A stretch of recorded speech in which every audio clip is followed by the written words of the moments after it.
RTC కార్మికుల సమ్మె నేపథ్యంలో రాష్ట్రంలో ఉద్రిక్త పరిస్థితులు నెలకొన్నాయి. శంకర్ గౌడ్ మృతితో ఒక్కసారిగా పరిస్థితులు మారాయి. తాజాగా యూనియన్ కార్యాలయంలో ఆర్టీసీ జేఏసీ అత్యవసర సమావేశం ముగిసింది. భవిష్యత్ కార్యాచరణను నిర్ణయించేందుకు జేఏసీ నేతలు చర్చించారు. ఇదిలా ఉండగా కాసేపట్లో ఆర్టీసీ జేఏసీతో మంత్రుల సబ్ కమిటీ సైతం సమావేశం కానుంది. సమ్మె పరిష్కారానికి మార్గాలు అన్వేషించేందుకు ఈ భేటీ కీలకంగా మారింది.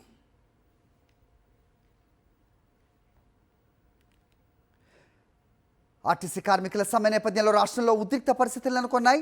శంకర్ గౌడ్ మృతితో ఒక్కసారిగా పరిస్థితులు మారిన సిచ్యువేషన్ మనం చూస్తూ ఉన్నాం. ఆర్టీసీ జేఏసీ అత్యవసర భేటీ, మంత్రుల కమిటీ సమావేశం, మూడో రోజు సమ్మె. ఈ ఓవరాల్ అప్డేట్స్కి సంబంధించి మా ప్రతినిధి శేఖర్ మరిన్ని వివరాలు లైవ్లో అందిస్తారు. శేఖర్.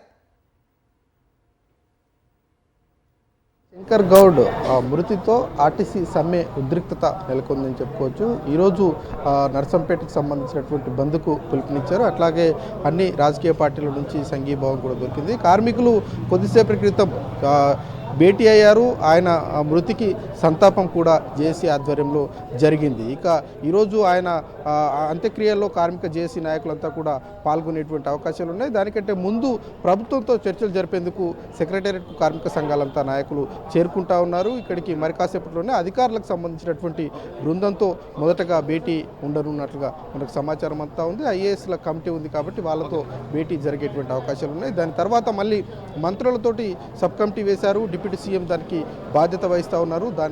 వాళ్ళతో భేటీలో కీలకమైనటువంటి నిర్ణయాలు తీసుకునేటువంటి అవకాశాలు అయితే కనిపిస్తాయి. ముఖ్యంగా కార్మికుల నుంచి మొత్తం 12 డిమాండ్లు ఉన్నప్పటికీ అందులో 3 కీలకమైనటువంటి డిమాండ్లుగా కనిపిస్తూ ఉన్నాయి. ఒకటి ఆర్టీసీని విలీనం చేయడము అయితే, రెండవది ఉద్యోగ భద్రత కల్పించాలి అన్నది రెండో అంశంగా కనిపిస్తూ ఉంది. ఇక మూడో అంశము ఏదైతే గుర్తింపు సంఘాలుగా గుర్తించి ఎన్నికలు నిర్వహించాలన్నది వాళ్ళు డిమాండ్ చేస్తూ ఉన్నారు. మిగతా అంశాలన్నిటికీ ప్రభుత్వం ఓకే చెప్తున్నప్పటికీ పీఆర్సీకి సంబంధించినటువంటి ఇంప్లిమెంటేషన్లో మాత్రం కొంత ఇబ్బందులు ఉన్నాయి అన్నట్లుగానే ప్రభుత్వం నుంచి సంకేతాలు వస్తూ ఉన్నాయి. మరి ఈరోజు జరగబోయేటువంటి సబ్ కమిటీ భేటీలో ఎలాంటి నిర్ణయం ఉంటుందన్న చూడాల్సి ఉంటుంది. మనతో పాటు కొంతమంది కార్మిక సంఘ నాయకులు ఉన్నారు. వాళ్ళను మాట్లాడించేటువంటి ప్రయత్నం చేద్దాం.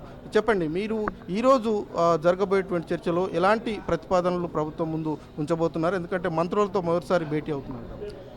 గతంలో చేస్తున్న డిమాండ్లనే ఖచ్చితంగా ఆ డిమాండ్ మీద నిలబడి ఉంటుంది. విలీన ప్రక్రియ పూర్తయినప్పటికీ అపాయింటెడ్ ప్రకటించలేదు కాబట్టి అపాయింటెడ్ ఖచ్చితంగా ప్రకటించాల్సిందే. ఉద్యోగ భద్రత అనేది మస్ట్. అసలు ఈరోజు ఇంత ఉద్యమం జరగని కారణం ఉద్యోగ భద్రత లేకపోవడం వల్లనే మేనేజ్మెంట్ చేస్తున్న హరాస్మెంట్ వల్ల జరగడం వల్ల అది ఖచ్చితంగా సాధించాల్సిందే. అదేవిధంగా 25 పే స్కేల్స్ కూడా ఇవ్వాల్సిందే. దానికి సంబంధించి 17 ఏరియర్స్ కూడా రావాల్సింది, అవి ఇవ్వాల్సిందే. గతంలో ఉన్న డిఏలకు కొన్ని ఏరియర్స్ రాలేదు, అవి కూడా పెండింగ్ ఉన్నాయి, అవి కూడా ఇవ్వాల్సిన సందర్భం ఉంది.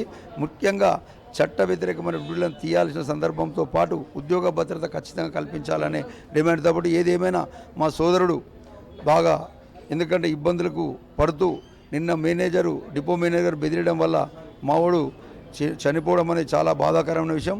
అతను మేము నివారిపిస్తే ఈరోజు కూడా మేము అక్కడికి వెళ్ళడానికి కూడా ప్రయత్నం చేస్తూ ఉన్నాం. మేనేజ్మెంట్ తోటి మాట్లాడి మనం ముందు అక్కడికి పోయొచ్చంగానే ప్రక్రియ స్టార్ట్ చేయడం అని ఆలోచిస్తూ ఉన్నాం. దాన్ని కూడా లోపలికి పోయిన తర్వాత చెప్పి మరి ఆ నిర్ణయాన్ని తీసుకొని వాళ్ళ కుటుంబానికి కూడా మనం సహాయ సహకారాలు అందించాల్సి ఉంటుంది. ఆ కుటుంబంలో ఖచ్చితంగా ఉద్యోగం ఇవ్వాల్సి వస్తుంది.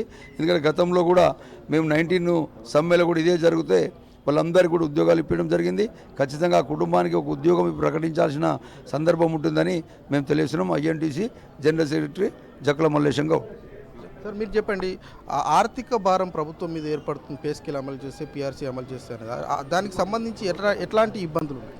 ఇప్పుడు ఏదైతే ప్రభుత్వం మహాలక్ష్మి స్కీమ్ పెట్టి 300 కోట్లు అయితే ఇస్తున్నా అని చెప్తున్నదో, 400 కోట్లు ఇస్తే విలీనం చేస్తే కూడా సరిపోతుంది, మా జీతాలు సరిపోతాయి.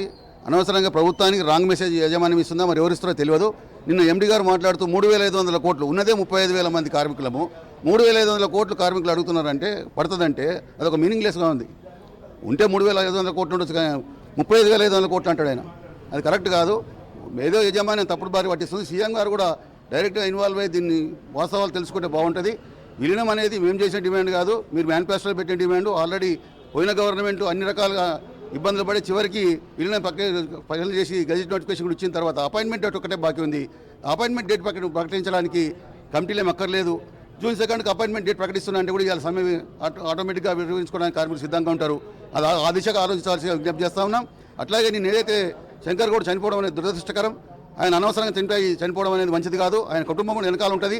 మిగతా కార్మికులకు కానీ సోదరిమణులకు కానీ తొందరపడే ఎలాంటి అటాకులు కానీ ఎలాంటివి చేయకుండా కార్మికుల పక్షాన మనం న్యాయబద్ధంగా డిమాండ్ చేస్తున్నాం కాబట్టి న్యాయబద్ధంగా ఉండాల్సిందిగా విజ్ఞప్తి చేస్తామని. ఇది ఇట్లా మొత్తానికి మరి కాసేపట్లోనే అధికారులు అట్లాగే మంత్రుల సబ్ కమిటీతో జేఏసీ చర్చలు ప్రారంభం కానున్నాయి. మరి ఎలాంటి నిర్ణయాలు తీసుకుంటారు, సమ్మె ముగుస్తుందా ఈ రోజు చర్చలతో లేదంటే కొనసాగుతుందా అన్నది చూడాల్సి ఉంటుంది. రైట్ శేఖర్.